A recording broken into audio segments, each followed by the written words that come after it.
नमस्कार दोस्तों, स्पीडी जी के एनजीएस में मैं बलराम सर आप सभी का स्वागत करते हैं।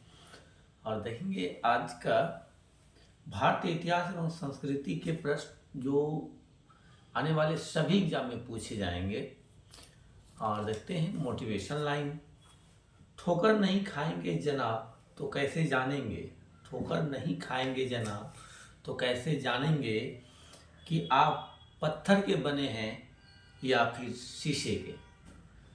पत्थर के बने हैं या फिर शीशे के, ये तो जब ठोकर खाएंगे तभी पता चलेगा।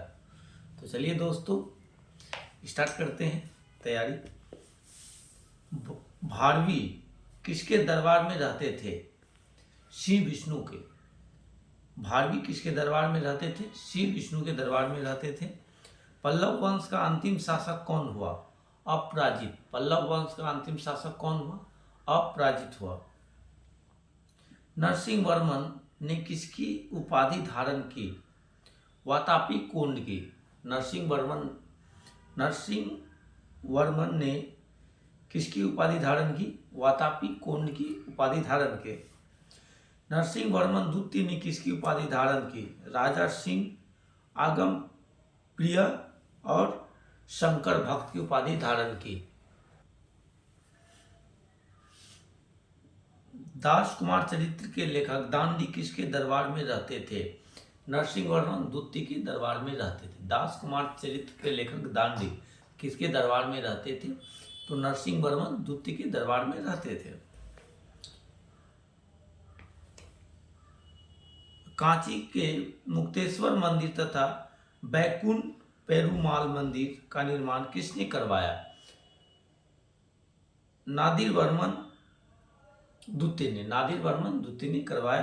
कांची के मुक्तेश्वर मंदिर तथा बैकुंठ पेरुमाल मंदिर का निर्माण किसने करवाया? नादिर वर्मन द्वितीय ने करवाया।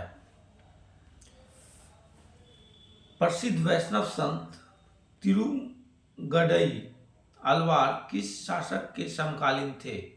नंदी वर्मन द्वितीय के समकालीन थे। नंदी वर्मन द्वितीय के समकालीन थे। कल्याणी के चालुक्य वंश की नींव किसने डाली थी? चालुक्य तैलप द्वितीय ने। चालुक्य तैलप द्वितीय ने नींव डाली थी। कल्याणी के चालुक्य वंश की नींव किसने डाली थी? चालुक्य तैलप द्वितीय ने डाला था।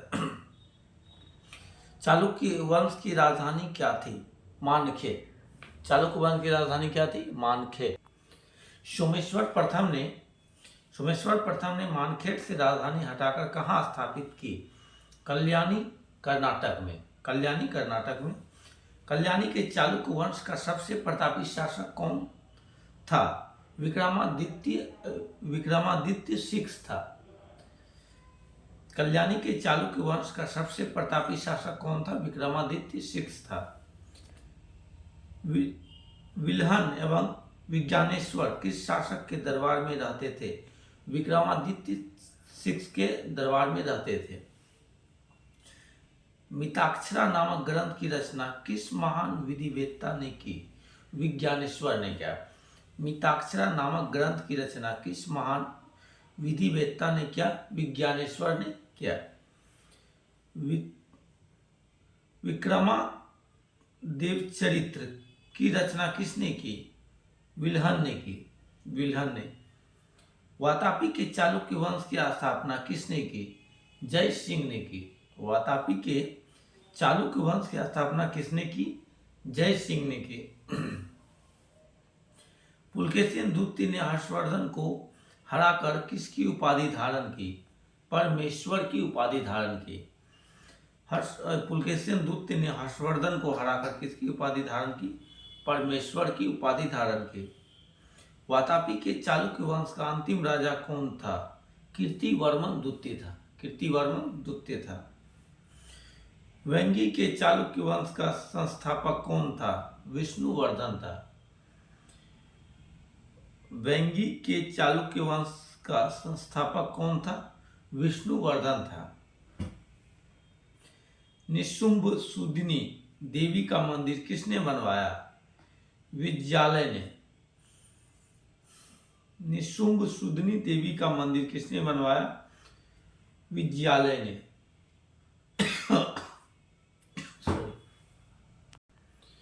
चोलों के स्वतंत्र राज्य की स्थापना किसने की? आदित्य प्रथम ने किया।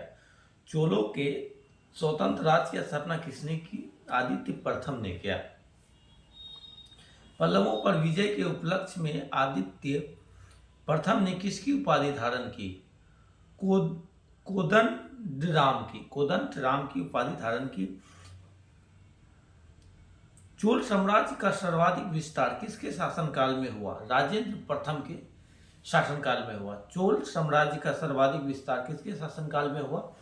राजेंद्र प्रथम के। बंगाल के पाल शासक महिपाल को पराजित करने के बाद राजेंद्र प्रथम ने किसकी उपाधि धारण की? गंगईकोंड की। चोल वंश का अंतिम राजा कौन था? राजेंद्र तृतीय था। चोल वंश का अंतिम राजा कौन था? राजेंद्र तृतीय था। चोल प्रशासन में भाग लेने वाले उच्च पदाधिकारी को क्या कहा जाता था? पेरुंद्रम। चोल प्रशासन में भाग लेने वाले उच्च पदाधिकारियों को क्या कहा जाता था? पेरुंद्रम कहा जाता था। चोल प्रशासन में भाग लेने वाले निम्न श्रेणी के पदाधिकारियों को क्या कहा जाता था? सेरुंदरन। पेरुंद्रम बड़े अधिकारी को, छोटे अधिकारी को सेरुंद्रम। चोल प्रशासन की मुख्य विशेषता क्या थी? स्थानीय स्वशासन थी। अग्रहारों एवं ब्राह्मण बस्तियों की सभा को क्या कहा जाता था? पेरुमकल कहा जाता था। कलिंग तुरनी की रचना किसने की? जयगोंदर ने की। जयगोंदर किसका राज्य कवि था? कुलोतुंग प्रथम का राज्य कवि था। कल्पसूत्र की रचना किसने किया? भद्रबाहु ने। दिल्ली सल्तनत का सुल्तान बनने से पूर्व इल्तुतमिश किस रूप में कार्य करते थे?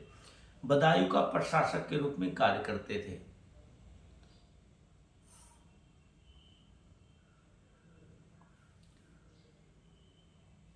अवदान कल्पतला ग्रंथ के रचनाकार कौन थे? क्षेमेंद्र।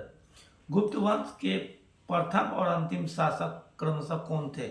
श्रीगुप्त, विष्णुगुप्त। तो मिलते हैं दोस्तों नेक्स्ट वीडियो में। वीडियो अच्छा लगे तो चैनल को सब्सक्राइब कीजिए, कमेंट कीजिए, लाइक कीजिए। धन्यवाद।